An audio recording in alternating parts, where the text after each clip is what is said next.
Hello दोस्तों, good morning, सुप्रभात, नमस्कार, राम राम। आपका स्वागत है सोनू सर का स्टडी यूट्यूब चैनल में।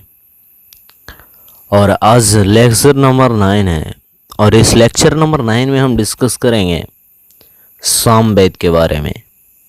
सबसे पहले आपके बता दें, यानी इस वीडियो का क्रेडिट जाता है कैरियर वेल का, ये एक बहुत ही हिस्ट्री का जाने माना चेहरा है अभिषेक सुमन सर। उन्हीं के द्वारा बोले गए, उन्हीं के द्वारा पढ़ाए गए शब्दों को रूबरू कॉपी करके आपके सामने प्रकट कर रहे हैं। तो ये वीडियो का क्रेडिट जो जाता है उन्हीं को डेडिकेटेड है। तो ध्यान से आप लोग समझिएगा, समझने का प्रयास कीजिएगा और उसके बाद फिर इसे रिसाइड कीजिएगा, यानी याद कीजिएगा, उच्चारण कीजिएगा। ध्यान दीजिए, सामवेद, सामवेदा, वर्ड साम, साम का मतलब है सिंगिंग यानी गायन, यानी शब्द जो है यानी साम, इस शब्द का मतलब ही है गायन। और देखिए कि this Veda is considered as father of Indian music, और इस वेद को भारतीय संगीत का जनक कहा जाता है। यानी भारतीय संगीत का जनक किस वेद को कहा जाता है? तो ये सामवेद को कहा जाता है, Samaveda. The first description of several musical notes has been found from Samveda। ध्यान दीजिएगा, संगीत के जो 7 स्वर हैं वो सर्वप्रथम उनका जो डिस्क्रिप्शन मिलता है वो कहाँ पर मिलता है? तो सामवेद में मिलता है। तो कौन कौन है ये 7 म्यूजिकल्स जो टोन है? देखिए, ये सारे गामा पधनी, सारे गामा पधनी, सारे गामा पधनी का जो डिस्क्रिप्शन मिलता है ये कहाँ पर मिलता है? तो ये मिलता है हमारे सामवेद में। और आगे देखने का प्रयास करेंगे। प्रयास करना ये है कि यहाँ पर देखिए कि it has the mantras related to workship of Suryadev, यानी सामवेद में ऐसे मंत्र हैं जो सूर्यदेव की पूजा के लिए प्रयुक्त होता है। आगे देखिए कि it has those mantras of Rigveda which are song, यानी इसमें वही मंत्र है, ऋग्वेद का भी वो मंत्र है इसमें जिसे कि गायन किया जा सकता है। ध्यान दीजिएगा कि the person who sings mantras of Samaveda is known as Udgata. The person who sings mantras of Samaveda is known as Udgata, यानी वो व्यक्ति जो सामवेद के मंत्र का उच्चारण करता है, वो गाता है, उसको उद्गाता बोला जाता है। क्या बोला जाता है? उद्गाता बोला जाता है। आगे ध्यान दीजिएगा, आगे यहां पर ये कह रहा है कि the Brahmana text of Samaveda is known as Panchavimsha, यानी ब्राह्मण टेक्स्ट, ब्राह्मण ग्रंथ जो है, यानी सामवेद का जो ब्राह्मण ग्रंथ है उसको पंचविश बोला जाता है। और पंचविश को तांड ब्राह्मण भी कहा जाता है, तांडे ब्राह्मण। नोट पॉइंट ये इंपॉर्टेंट है कि हर एक वेद का एक उपवेद होता है, हर एक वेद का एक उपवेद होता है। तो सामवेद का उपवेद कौन सा है? तो गंधर्व वेद है। सामवेद का जो उपवेद है उसका नाम क्या है? गंधर्व वेद। आगे समझने का प्रयास करेंगे। यजुर्वेद, क्या? यजुर्वेद, यजुर्वेद क्या है? तो यजुर का मतलब ही होता है यज्ञ, यानी यजुर का मतलब क्या होता है? यज्ञ, यानी यज्ञ, यज्ञ, यानी it has the mantra related to the rules of yajna and other religious work, यानी यजुर्वेद में वो मंत्र होंगे जो किससे संबंधित है? यानी यज्ञ के नियम से और अलग अलग धार्मिक कार्यों से संबंधित इसमें नियम है। Yajurveda is the only Veda which is in stanza and poetry both. देखिए, यानी यजुर्वेद मात्र, केवल मात्र एक वेद है जिसमें क्या है कि गद्य भी है एवं पद भी है, जो गद्य में और पद दोनों में है। आगे ध्यान प्रयास कीजिएगा कि the person who recites the mantra of Yajurveda is known as अर्धवयु, यानी वो व्यक्ति जो यजुर्वेद यानी इस यजुर्वेद के मंत्र का उच्चारण करता है उसको अधर्वयु बोला जाता है। और जैसा कि हम जानते हैं कि हर एक वेद का एक उपवेद होता है, तो यजुर्वेद का उपवेद का नाम क्या है? धनुर्वेद। और ये यजुर्वेद का ब्राह्मण टेक्स्ट यानी ब्राह्मण ग्रंथ भी है जिसका नाम तैत्तिरीय और शतपथ ब्राह्मण है। क्या है? तैत्तिरीय और शतपथ ब्राह्मण। तो आशा करते हैं कि आप समझ रहे होंगे और इसी तरह से धीरे धीरे आगे समझने का प्रयास भी करेंगे। अर्थवेद को समझिए। अर्थवेद तो अर्थवेद क्या है?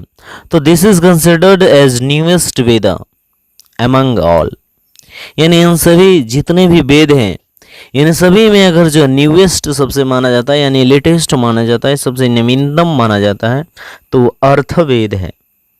अर्थवेद में जो है लगभग 20 लेसन्स है यानी 20 अध्याय है और इसमें लगभग 731 सूक्ति यानी हेमंस है। यानी इसमें कितने सूक्त हैं? यानी 731 हेमंस हैं और लगभग 6000 मंत्रास हैं। और इसमें कितने कुल मंत्र हैं? लगभग 6000 मंत्रास हैं। आगे समझने का प्रयास करेंगे। Kids Brahmana text is known as Gopatha Brahmana, यानी इसका जो ब्राह्मण ग्रंथ है इसको क्या बोला जाता है? गोपथ ब्राह्मण बोला जाता है। और अर्थवेद का जो उपवेद है इसका नाम है शिल्पवेद। क्या नाम है? शिल्पवेद। यानी शिल्पवेद क्या है? शिल्पवेद है अर्थवेद का उपवेद का नाम। अर्थवेद का उपवेद का नाम यहां पर है शिल्पवेद। आगे देखिए कि the person who recites the mantras of Atharvaveda is known as Brahma, यानी अर्थवेद के यानी वो व्यक्ति जो अर्थवेद के मंत्रों का उच्चारण करता है उसको ब्रह्मा बोला जाता है। ध्यान दीजिएगा, जादू टोना भूत प्रेत एवं अन्य औषधियों से उपचारों से संबंधित मंत्रों का संकलन जो किया गया है वो सारे अर्थवेद में ही किया गया है। यानी इसमें क्या मंत्र है? तो इंग्लिश में समझने का प्रयास करते हैं कि it has the mantra related to the black magic evil soul and other treatment and medicines, यानी जादू टोना भूत प्रेत और अन्य औषधि एवं उपचारों से संबंधित मंत्रों का संकलन जो किया गया है वो किया गया है अर्थवेद में। इंपॉर्टेंट पॉइंट दीजिएगा कि 2 महाजन पदों का उल्लेख किया गया है। किसमें? अर्थवेद में। अर्थवेद में 2 महाजनपदों का उल्लेख किया गया है और वो दोनों महाजनपद थे कौन? एक थे अंग और दूसरा थे मगध। यानी समझने वाली बात है कि एक और महाजनपद का जो है इसी अर्थवेद में उल्लेख किया गया है जिसका नाम था कुरु। क्या नाम था? कुरु। और कुरु का जो कैपिटल था वो इंद्रप्रस्थ था। कुरु का कैपिटल क्या था? इंद्रप्रस्थ था। और वही कुरु की राजधानी जो है महाभारत काल में हस्तिनापुर बताया जाता है, ठीक ना। तो कुरु का वहां का रूलर था कुरु का परीक्षित। क्या नाम था? कुरु का रूलर था परीक्षित। देखिए, first description of Kashi, Kashi का प्रथम उल्लेख जो मिलता है ये कहां पर मिलता है? अर्थवेद में ही मिलता है। अर्थवेद में 2 शब्द हैं यानी सभा एवं समिति, और इन दोनों शब्दों को यानी सभा और समिति को जो है प्रजापति की 2 पुत्रियां माना जाता है। क्या कहा गया है? प्रजापति की 2 पुत्रियां कहा गया है। किसको? प्रजापति की 2 पुत्रियां कहा गया है, सभा और समिति को। आगे ध्यान देंगे कि अरण्यक, अरण्य का क्या होता है? अरण्यक शब्द का मतलब क्या होता है? देखिए वर्ड पर ध्यान दीजिए। अरण्यक, अरण्यक शब्द का मतलब ही होता है फॉरेस्ट यानी वन, जंगल। यानी the text which were evoluted in forest are known as Aranyaka, यानी जिन ग्रंथों की उत्पत्ति वनों में की गई उन्हें अरण्यक कहते हैं। यानी वैसा ग्रंथ जिनका उत्पत्ति जो है यानी जिनका रचना जो है कहाँ पर किया गया? डायरेक्ट अरण्यक में किया गया, यानी फॉरेस्ट में किया गया, जंगल में किया गया, वन में किया गया, उसको अरण्यक बोला जाता है। ध्यान देने वाली बात यह है कि at present there are 7 Aranyak, वर्तमान में अरण्यकों की संख्या 7 है। एक ऐत्रेय है, तैत्रीय है, मध्य निंदन है, संखायन है, मैत्रेयणी है, तलवकार है, बृहदारण्यक है। तो ये सब आरण्यक हैं। तो आरण्यक समझने का प्रयास कीजिएगा। अब हम धीरे धीरे समझने का प्रयास करते हैं उपनिषद, यानी उपनिषद क्या है। तो देखिए, उपनिषद जो शब्द है ये दो शब्दों से मिलकर बना हुआ है, एक उप है और दूसरा निषद है। उप का मतलब होता है समीप और निषद मतलब बैठना, यानी नियर बाई टू सिट, यानी समीप का मतलब नियर बाई और बैठना का मतलब क्या है, टू सिट, बैठा होना, टू सिट। तो इसी को समझने का प्रयास करेंगे, यानी टू सिट यानी बैठना या बैठा होना, ये क्या है, किस तरह से उपनिषद जो है रिलेटेड है। तो उपनिषद किसे कहते हैं, ध्यान से समझिएगा कि the knowledge which is gathered by the disciples और by sitting near to the teachers in Vedic period is known as Upanishad. Upanishad क्या है कि जो ज्ञान वैदिक काल में शिष्य, यानी the knowledge which was gathered by the disciples by sitting near by the teachers in Vedic period is known as Upanishad। यानी जो ज्ञान वैदिक काल में शिष्य गुरु के समीप बैठकर लिया करते थे उसे उपनिषद कहा जाता है। और इन्हें भारतीय दर्शन का स्रोत, यानी भारतीय दर्शन का जो है जनक भी कहा जाता है। किन्हें कहा जाता है, भारतीय जनक का, भारतीय दर्शन का जनक यानी उपनिषद को। तो there are 108 Upanishad in which 12 are recognise, यानी लगभग 108 उपनिषद है जिसमें 12 की पहचान की जा चुकी है, यानी 12 की पहचान हो गई है। ध्यान दीजिएगा, लेकिन उन 12 में से हमारे लिए इंपॉर्टेंट जो है मात्र 3 इंपॉर्टेंट उपनिषद है। एक का नाम है मुंडकोपनिषद। नाम क्या है, मुंडकोपनिषद। तो मुंडकोपनिषद में वर्णन क्या है, तो ये सत्यमेव जयते, सत्यमेव जयते जो शब्द लिया गया है वो कहाँ से लिया गया है, मुंडकोपनिषद से लिया गया है। और 2 में है मांडूकोपनिषद। 2 में क्या है, मांडूकोपनिषद। तो मांडूकोपनिषद में क्या है वर्णन है, तो ये जो सत्यम शिवम सुंदरम, ये जो लाइन है ये इसका वर्णन कहां पर किया गया है, मांडूकोपनिषद में किया गया है। आगे समझने का प्रयास करते हैं। 3rd में जो आता है ये आता है कठोपनिषद। 3rd में क्या आता है, 3rd में आता है कठोपनिषद।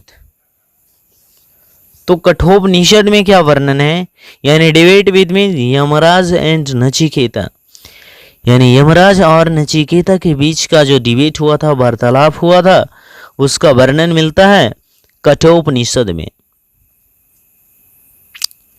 ऐसे देखिए, हिंदू माइथोलॉजी के अनुसार, यानी हिंदू मान्यताओं के अनुसार हम लोग ये मानते हैं कि युग जो हुआ, यानी कितने प्रकार के हुए, यानी 4 प्रकार के, एक सतयुग, त्रेता युग, द्वापर युग और अभी कलयुग, यानी सभी का एज दिया हुआ है। यानी सतयुग का एज कितना है, 4,12,000 × 4। और सतयुग में जो महान हुए वो कौन हुए, सतयुग के सावित्री हुए। और उसके बाद आया त्रेता युग। तो त्रेता युग की आयु कितना था, 4,12,000 × 3। और त्रेता युग में जन्मे रामायण, यानी राम जन्मे और रामायण हुआ। द्वापर, यानी द्वापर में 4,12,000 × 2 कर दीजिए, तो ये द्वापर आ जाएगा। यानी द्वापर जो है महाभारत काल में हुआ। द्वापर के युग में जो है महाभारत हुआ, और जिसमें श्री कृष्ण जन्म लिए। और अभी जो चल रहा है कलयुग, जो कलयुग की आयु है 4,12,000 साल है। वैदिक काल, देखिए अब हम लोग समझने वाले हैं कि वैदिक काल यानी जो चला 1500 बीसी से लेकर 600 बीसी तक ले। तो यहाँ पर कुछ एंशियंट नेम है, क्या है? एंशियंट नेम है यानी प्राचीन नाम है, यहाँ इसका मॉडर्न नेम है। तो समझने का प्रयास करेंगे कि आखिर मैच करेंगे कि प्राचीन नाम क्या था और उसका मॉडर्न नेम क्या है। क्रुमु, क्रुमु का प्राचीन नाम क्रुमु था और अभी का नाम कुर्रम है। क्या है? कुर्रम नदी है। अभी कौन सा नदी है? कुर्रम नदी। आगे समझिए कुंभा।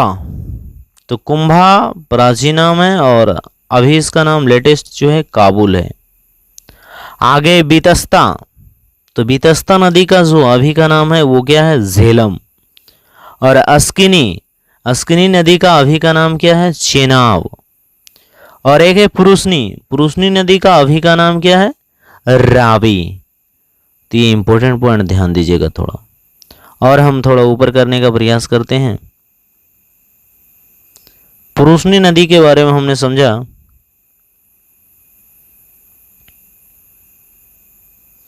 यानी पुरुषनी नदी को क्या कहा जाता है? रावी कहा जाता है। और ये सतुद्री है, सतुद्री को सतलज बोला जाता है। बिपाशा नदी को ब्यास बोला जाता है। और सदानेरा नदी को जो है गंडक बोला जाता है। दृष्टावती को जो है क्या बोला जाता है? घग्गर बोला जाता है। और गोमती नदी के गोमल बोला जाता है। सरस्वती नदी के जो है सरस्वती नदी को भी घग्गर ही बोला जाता है। क्या बोला जाता है? घग्गर बोला जाता है। ध्यान दीजिएगा। ऐसे गोमती नदी को तो गोमल बोला जाता है। क्या बोला जाता है? गोमती नदी को गोमल, सरस्वती को घग्गर, और गौरा किसको बोला जाता था? गंगा को। और कालिंदी किसको? यमुना को। तो इस तरह से कुछ एंशियंट नाम थे और उसका यानी लेटेस्ट नाम अभी क्या, प्राचीन नाम और मॉडर्न नेम, ये सब जो है कि हम लोग थोड़ा बहुत डिस्कस किया कि मॉडर्न जी आधुनिक नाम क्या था, प्राचीन नाम क्या था। तो ये था हमारा जो है 7 चैप्टर यानी 9 वीडियो लेक्चर। इसके बाद आएगा 10 वीडियो लेक्चर। तो अगर जो थोड़ा बहुत वीडियो आपको अच्छा लगे तो आप थोड़ा लाइक शेयर कर दीजिए और बात कीजिए, अपने दोस्तों में शेयर कीजिए। देखिए आपको चाहिए क्या? आपको चाहिए नॉलेज। अब क्या नॉलेज किस रूप में आ रहा है ये कौन मायने रखता है। अगर जो ये आपको समझ में आ रहा है तो ये आपके लिए बेनिफिट है, बेनिफिशियल है। थैंक यू, धन्यवाद। फिर मिलते हैं अगले वीडियो में।